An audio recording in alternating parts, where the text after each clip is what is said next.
Taste the Daily. Kovai மாவட்டத்தில் தொடர் மழையின் காரணமாக நொய்யல் ஆற்றில் வெள்ளப்பெருக்கு ஏற்பட்டுள்ள நிலையில் சிறுவாணி அணையின் நீர்மட்டம் ஒரே நாளில் 3 அடி உயர்ந்துள்ள நிலையில் பேரூர் படித்துறையை தொட்டபடி வெள்ளம் கரை புரண்டு ஓடுகிறது.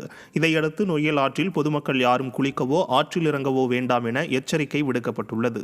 இதேபோல் கோவை ஆத்துப்பாலம் சுண்ணாம்பு கால்வாய் அணைக்கட்டை திறந்துவிட்டுள்ளதால் நீர்வரத்து அதிகரித்துள்ளது. மேலும் சித்திரைச்சாவடி அணைக்கட்டிலும் தண்ணீர் நிரம்பி வழிந்து ஓடும் நிலையில் அருகாமையில் உள்ள நீர்பிடிப்பு பகுதிகளில் நீர்மட்டம் உயரத் தொடங்கியுள்ளது. நீலகிரி மாவட்டம் உதகையில் காற்றுடன் கூடிய மழை பெய்து வருவதால் சாலையில் வெள்ள நீர் சூழ்ந்து படகு இல்லம், காந்தல் மற்றும் ஃபிங்கர் போஸ்ட் உள்ளிட்ட இடங்களுக்கு செல்ல தடை விதிக்கப்பட்டுள்ளது. ஸ்டாலின் மாடல் அரசின் நகராட்சி நிர்வாகம் வெள்ள நீரை வெளியேற்றும் பணியில் ஈடுபடாமல் உள்ளதால் போக்குவரத்தும் பாதிக்கப்பட்டுள்ளது. இந்த நிலையில் ஆபத்தை உணராமல் சில சுற்றுலா பயணிகள் வாகனத்தை இயக்குவதால் விபத்து ஏற்படும் அபாயம் உள்ளது. இதனால் வெள்ளம் சூழ்ந்த பகுதிகளில் விடிய அரசின் காவல்துறை காவலர்களை முறையான பாதுகாப்பு பணியில் ஈடுபட கோரிக்கை எழுந்துள்ளது.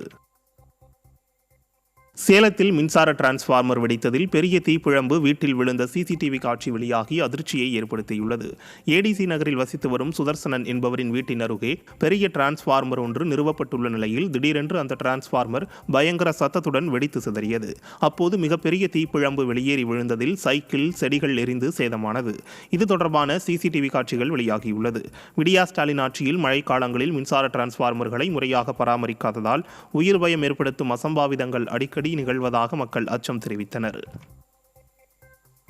நீலகிரி மாவட்டம் உதகையில் பலத்த காற்று வீசியதில் கேத்தி பகுதியில் உள்ள காவல் நிலையத்தின் மீது ராட்சத மரம் விழுந்ததில் கட்டிடம் சேதமடைந்தது. உதகையில் பலத்த காற்றுடன் தொடர் மழை பெய்து வரும் நிலையில் கேத்தி பகுதியில் புதிதாக கட்டப்பட்டு வரும் காவல் நிலையத்தின் மீது ராட்சத கற்பூர மரம் விழுந்துள்ளது.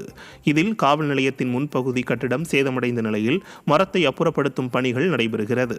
மேலும் மின்கம்பிகள் மீதும் ராட்சத மரம் விழுந்ததில் மின்சாரம் துண்டிக்கப்பட்டதால் மின்சாரமின்றி பொதுமக்கள் அவதிக்குள்ளாகியுள்ளனர். விடியா திமுக ஆட்சியில் முன்னெச்சரிக்கை நடவடிக்கைகள் துரிதமாக எடுக்கவில்லை என மக்கள் குற்றம் சாட்டுகின்றனர். திண்டுக்கல் மாவட்டம் கொடைக்கானல் மலை கிராமங்களுக்கு செல்லும் பிரதான சாலையில் ராட்சத மரம் விழுந்ததால் வாகன போக்குவரத்து பாதிக்கப்பட்டது.